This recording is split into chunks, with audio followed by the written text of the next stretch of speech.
Atau jangan-jangan Mbak Lola merasa terancam gitu loh? Tentu tidak, masih takut, Tetep tidak nyaman. Maksudnya gini, 2015 itu juga saat itu masih kenceng lah, beberapa jenderal masih hidup gitu, masih soal ini tuh masih yang sensitif ya. Kemudian saya bilang sama tim saya, jangan pernah ada yang tahu kita pergi mau ngapain, jangan pernah ada yang membocorkan kita bikin tentang ini. Jadi saya berlima aja nih.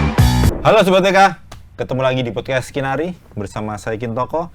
Jika Sobat TK pernah melihat film Cabaukan atau Novel Tanpa Huruf R atau Minggu Pagi di Victoria Park atau Betina. Nah, hari ini ada pemain filmnya juga sutradara juga. Jadi sudah layak disebut sinias. Ada Lola Amaria. Hei! Mbak Lola, di sela kesibukannya, wah, Mbak Lola ini sedang menantikan film terbarunya. Apa Mbak? Exil. Nah, film Exil mulai tayang di bioskop tanggal 1 Februari 2024. Mbak Lola, boleh cerita jadi yang melatar belakangi munculnya Exil? Karena proses ini juga tidak sebentar. Mbak Lola melakukan riset panjang dari, kalau tidak salah, mohon dikoreksi, tahun 2010. 13, salah berarti saya. Sampai akhirnya tayang di bioskop besok tanggal 1. Boleh cerita soal Exil, kenapa sampai rela butuh beberapa tahun untuk 10 tahun sih mengerjakan total ini. Ya, kurang lebih. Ya, gini, 2013 itu sebenarnya baru riset ya. Dan riset itu memang membutuhkan waktu lama karena ada banyak sekali narasumber yang tersebar di Eropa. Mungkin juga karena jaraknya jauh, kalau di Indonesia aja mungkin dekat bisa disamperin gitu. Kalau di Eropa kan harus menunggu momen kapan nih ada undangan ke Eropa sekalian gitu. Nah, kebetulan 2013 itu memang lagi sering sekali dapat undangan. Dan di sela-sela kesibukan screening film, kemudian ada teman menawarkan untuk ke rumah, ngobrol-ngobrol ke rumahnya Exil gitu di salah satu kota di Eropa. Nah, dari situlah kemudian ngobrol panjang lebar, ini tanpa kamera ya, baru ngobrol panjang lebar, kemudian wah menarik nih dibikin sebuah konsep untuk film. Kemudian saya bertanya, kira-kira ada berapa yang masih tersisa para Exil ini? Oh, banyak, dia bilang ada masih sekitar 300-400-an saat itu ya, 10 tahun yang lalu, 2013. Dan saya meminta kontak mereka satu persatu dan akhirnya saya mewawancara mereka. Nah, saya nggak berpikir mau bikin film saat itu, hanya mengumpulkan data riset gitu. Ketika semua udah terkumpul, barulah saya memberanikan diri, kayaknya saya harus jalan nih gitu. Kemudian memperdalam lagi dan membawa alat kamera dan zoom gitu untuk mendatangi mereka. Nah, dari sekitar ya 30-an itu yang bersedianya 10 orang. Itu dari pun 30-an yang terlist, yang sudah itu? terinterview, terwawancara gitu. Karena begitu saya mau berniat bikin film, mereka tuh kayak menolak gitu karena ada kamera, ada zoom. Mungkin dipikirnya karena trauma dengan masa lalu, jadi dipikirnya ini siapa sih bawa kamera mau ngapain nih gitu. Jadi sempat ada dianggap mata-mata itu ya Mbak? Iya, jadi sempat ini kamu siapa sebenarnya gitu. Siapa yang mengutus kamu ke sini, yang membiayai kamu ke sini. Kamu organisasi apa, ada partai apa di belakang kamu. Kemudian tahu apa kamu soal 65, kamu anak kecil gitu. Jadi terus saya langsung, waduh ini berat juga ya gitu. Kok awalnya yang hanya bercerita mereka enak sekali ketika membawa alat kamera dan lain-lain, perekam, langsung berubah. Kemudian saya berkonsultasi dengan salah seorang teman di Belanda, ini gimana ya pemecahannya, karena saya pengen banget loh bikin ini. Memang nggak mudah, jadi karena beliau dekat dengan para Exil, pelan-pelan akhirnya meyakinkan para Exil dari teman saya ini.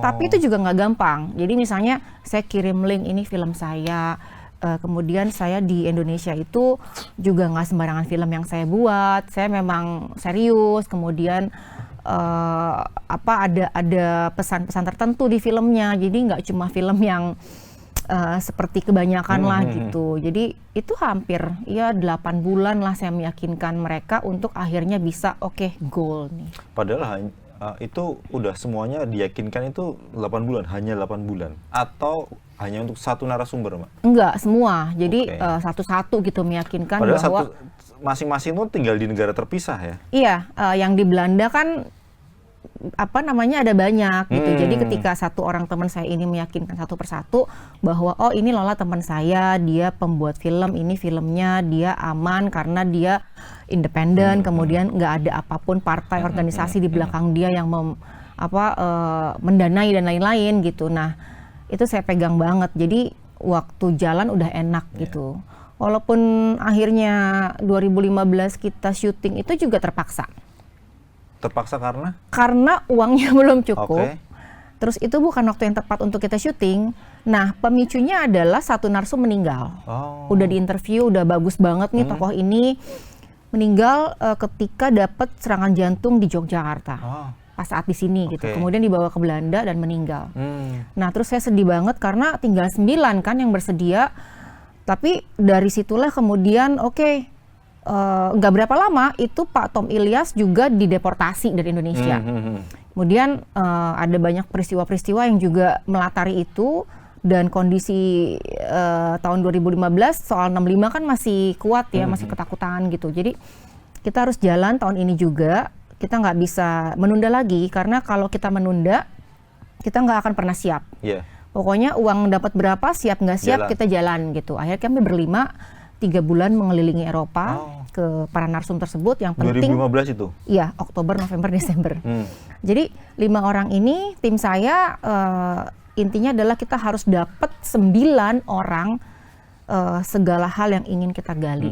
Jadi ketika ini udah kita dapat, kita ambil stock shot Eropa, rumah, mereka kerja, mereka di rumah, mereka dengan anak cucunya, baru kemudian kita pulang, baru kita mengerjakan sisanya gitu. Itu berarti sudah diizinkan apa ya? Sudah, diizinkan sudah. sama yang bersangkutan? Sudah. Memang diizinkan tapi ada surat kontrak yang isinya ada dan tidak boleh ini, tidak boleh itu gitu. Do and Misalnya do not-nya ya? iya, misalnya tidak boleh menanyakan keluarga gitu. Tidak boleh hal-hal yang terlalu sensitif gitu.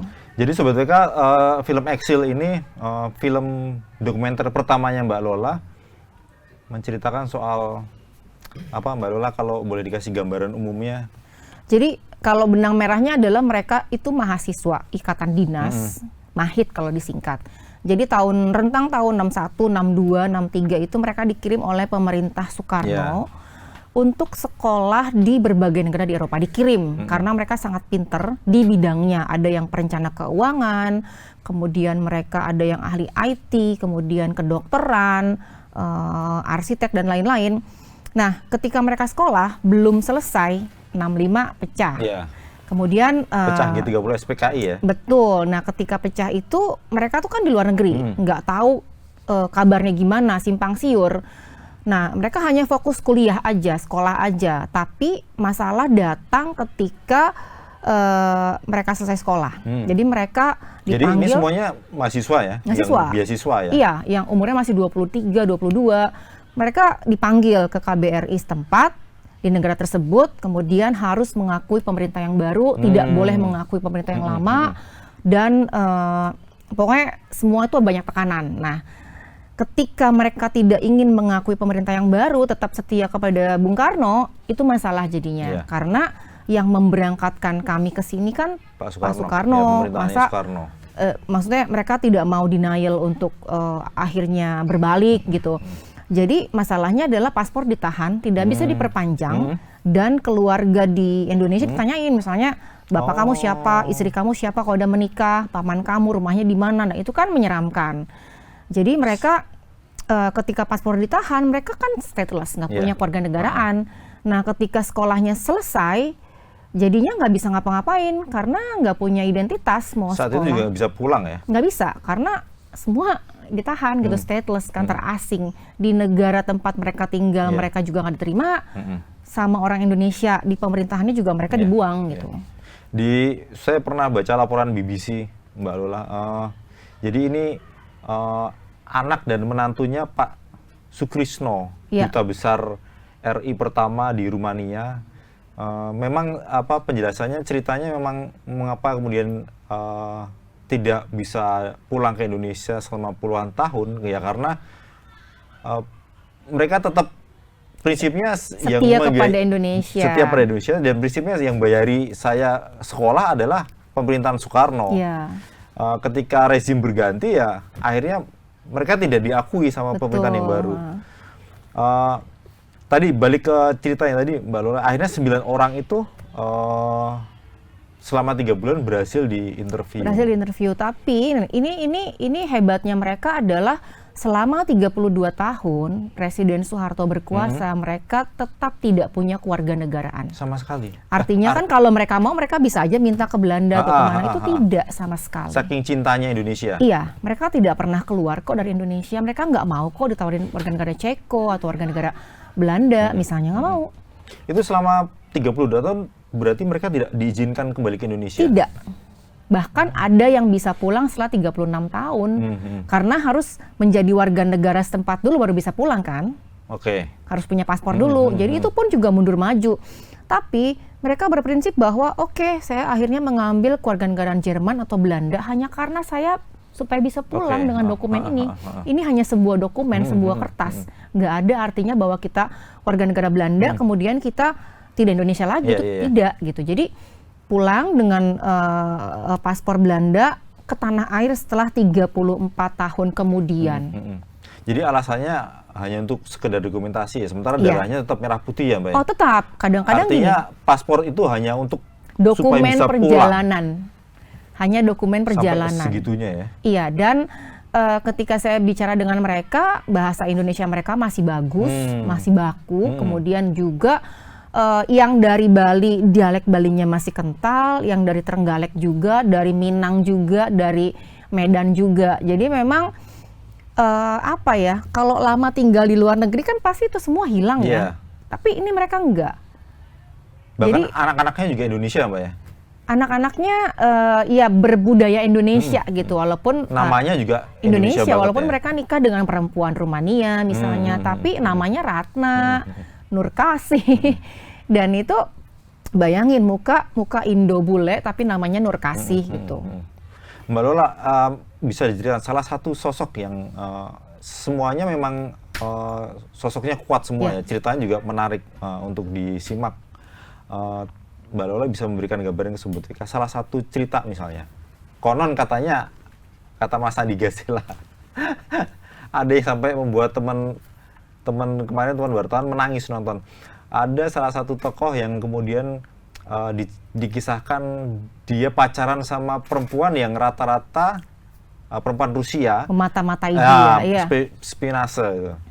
Jadi memang tidak mudah karena mereka pasti kan orang Indonesia sedikit, apalagi laki dengan perempuan itu kan juga banyakan laki gitu. Jadi yang beruntung ya bisa menikahi perempuan Indonesia yang sama-sama belajar juga.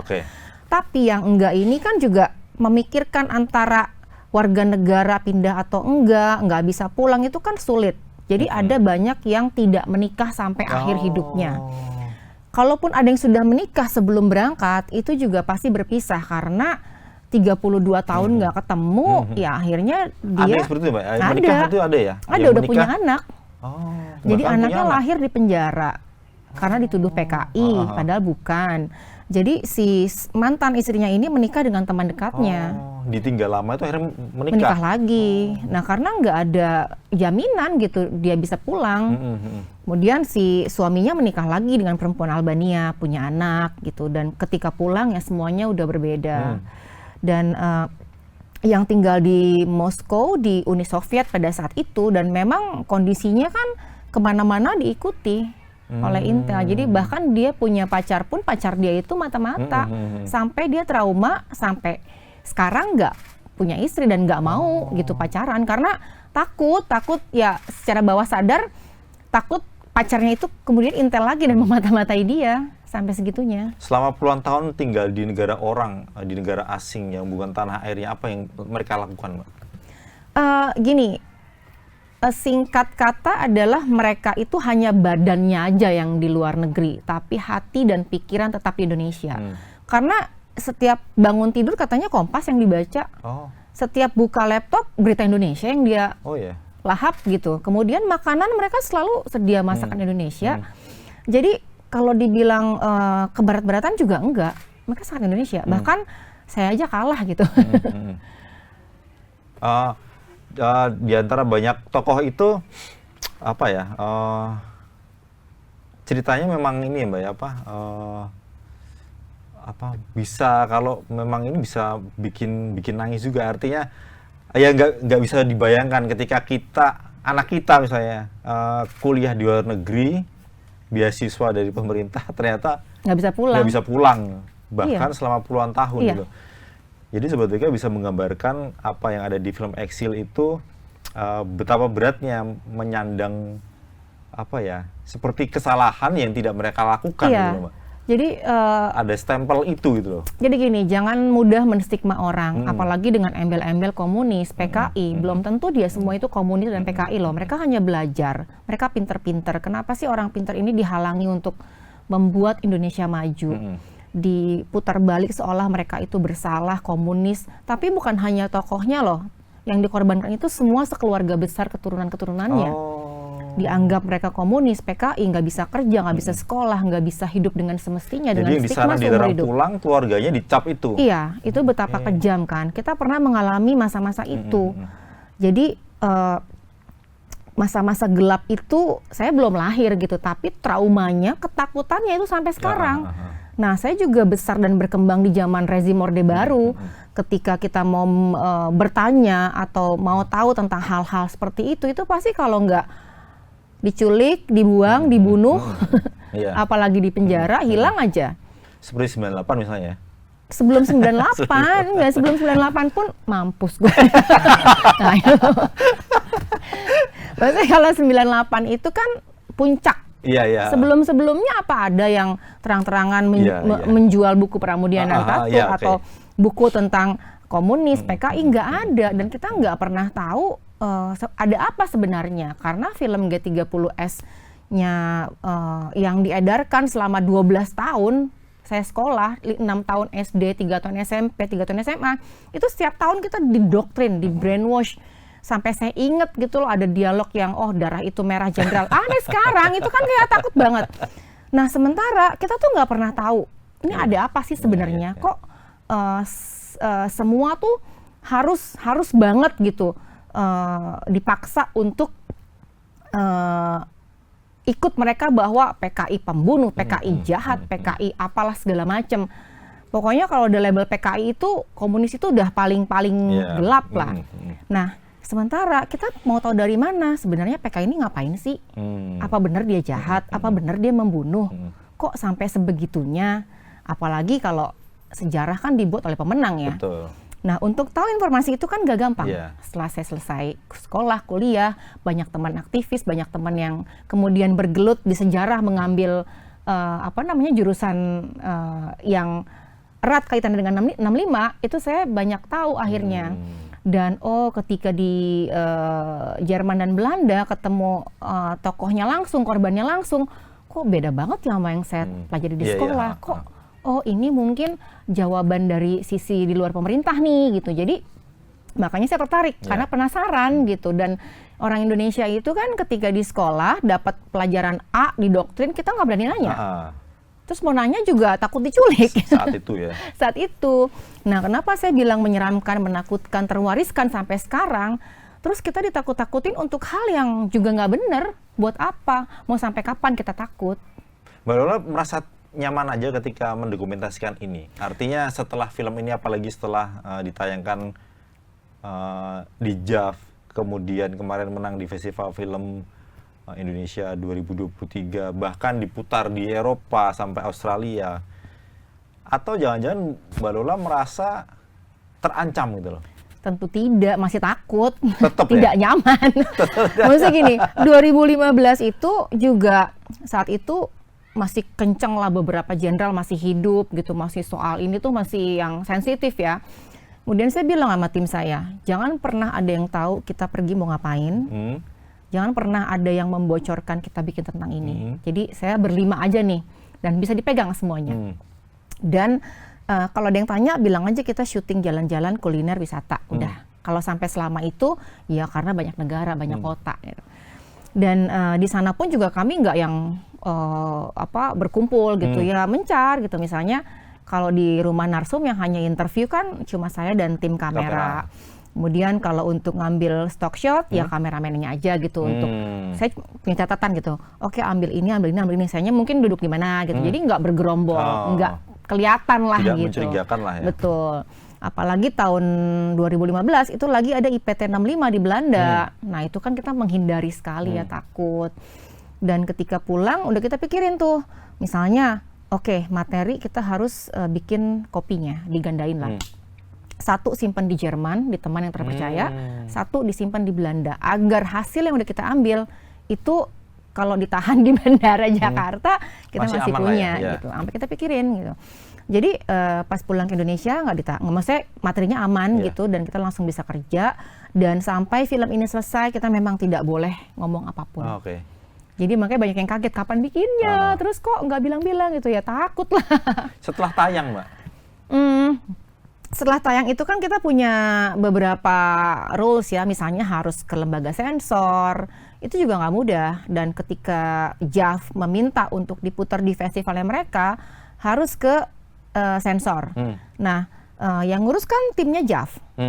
Saya bilang saya pengen banget diputer test case untuk publik gitu kan, walaupun untuk festival. Ya udah kita kasih dan JAV seneng. Berapa durasi itu ya, Mbak? 22 jam, 119. 22? 119 menit. 119 menit. Ya, hampir 2 Dari jam. berapa? Dari sekitar 40 atau 60 jam gitu. Oke. Jadi itu juga panjang perjalanannya.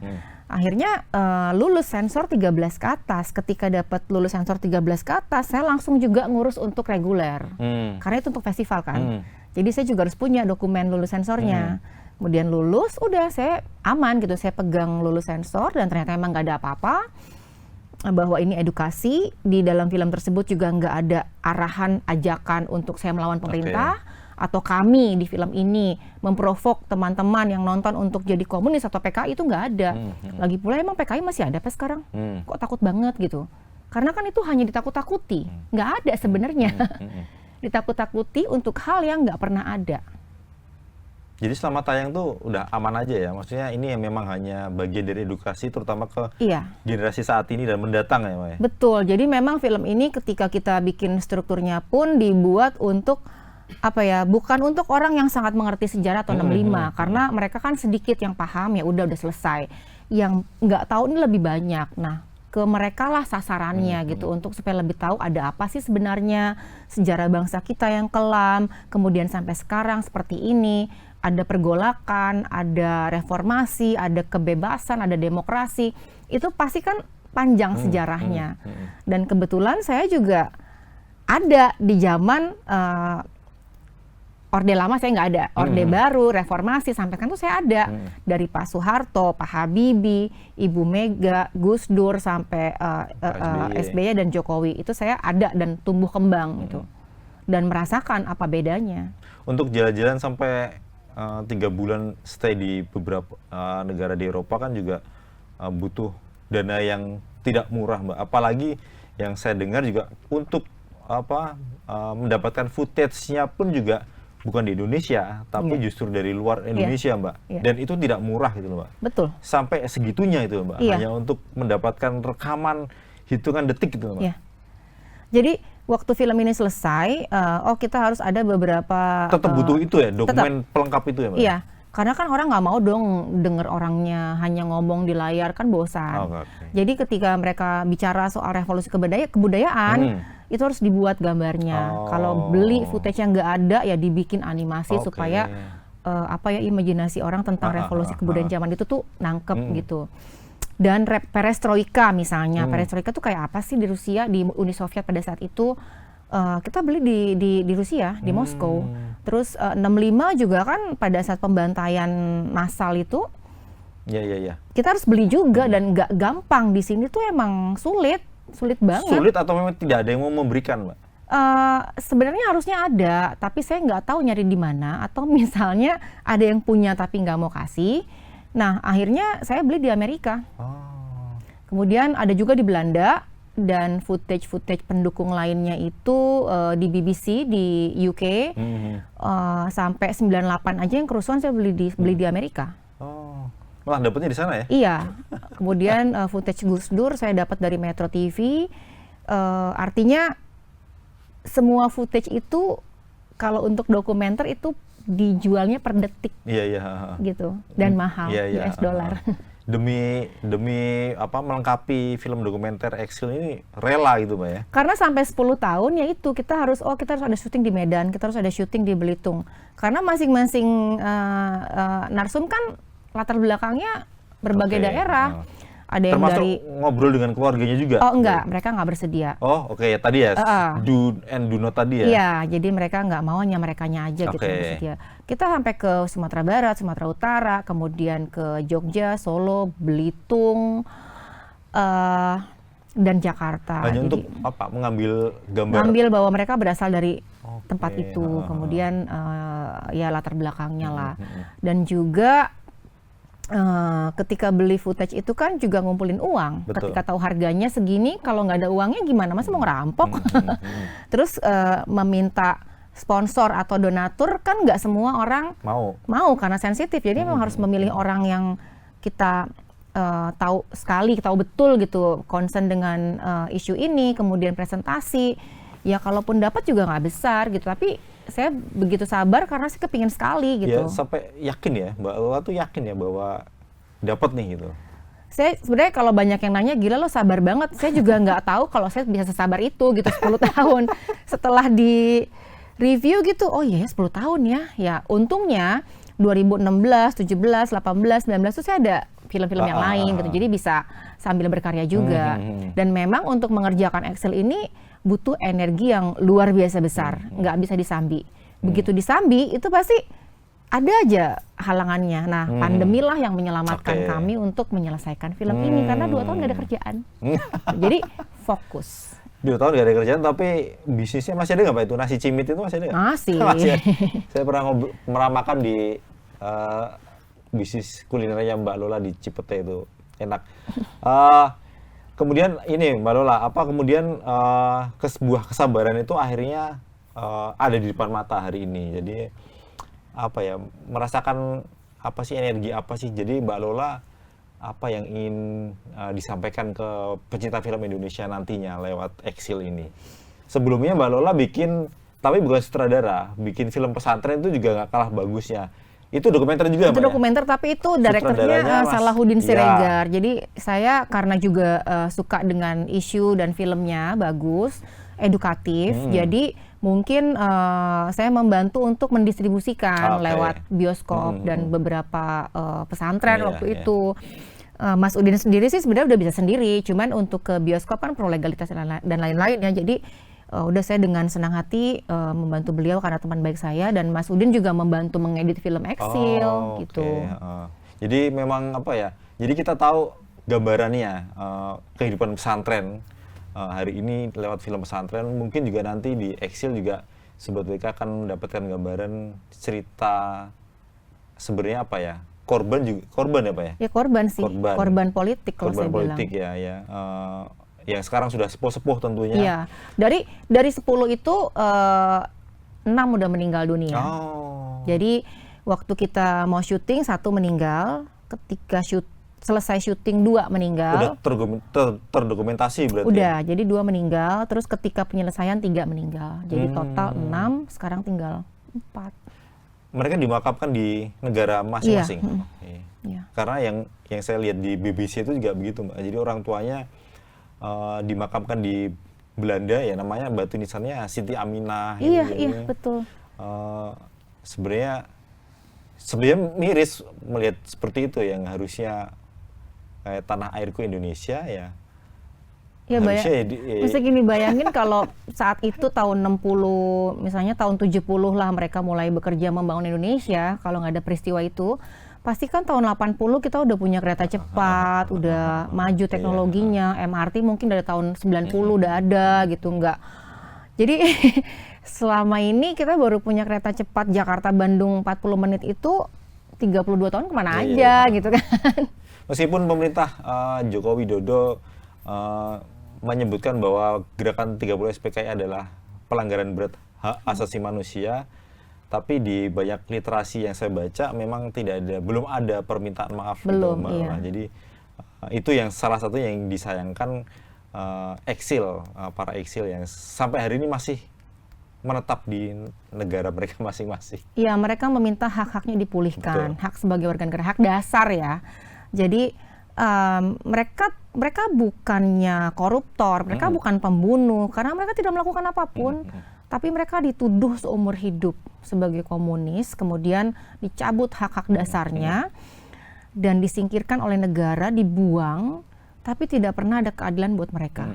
Tidak pernah ada pengadilan internasional, tribunal gitu nggak ada, ad hoc tuh nggak ada. Jadi ketika kemarin pemerintah mengakui bahwa itu salah satu dari kejahatan HAM, bukan berarti oke, saya kasih kamu nih sebagai kartu WNI kamu bisa balik, nggak segampang itu. Itu tuh beban masa lalu ketika mereka dituduh, kemudian sekeluarga itu jadi korban, begitu menderita hidupnya, kemudian tidak diadili, bukan itu. Keadilan buat mereka adalah coba dibuka lagi, kemudian dibawa ke pengadilan internasional. Satu pun gak ada yang diadili soal 65 di sini ya. Yeah. Nah itu yang mereka tuntut. Kalau secara personal, apakah mereka ingin kembali ke Indonesia, Mbak?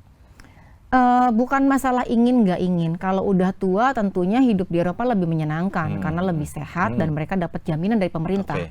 Kalau mereka pindah ke sini, kemudian mereka akan membebani keluarga besarnya karena sudah tua sakit-sakitan.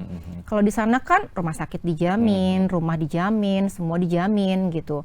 Kalau di sini selain membebani ya pasti akan juga lebih cepat mati mungkin ya. Dan harus ngurusin itu yang agak ribet ya. Untuk kembali jadi WNI itu yang agak repot ya. Sebenarnya enggak juga. Pak Mahfud sudah langsung bisa memberikan WNI untuk mereka, atau paling tidak mereka bisa dapat visa kunjungan 5 tahun gitu, yang tadinya mungkin cuma setahun.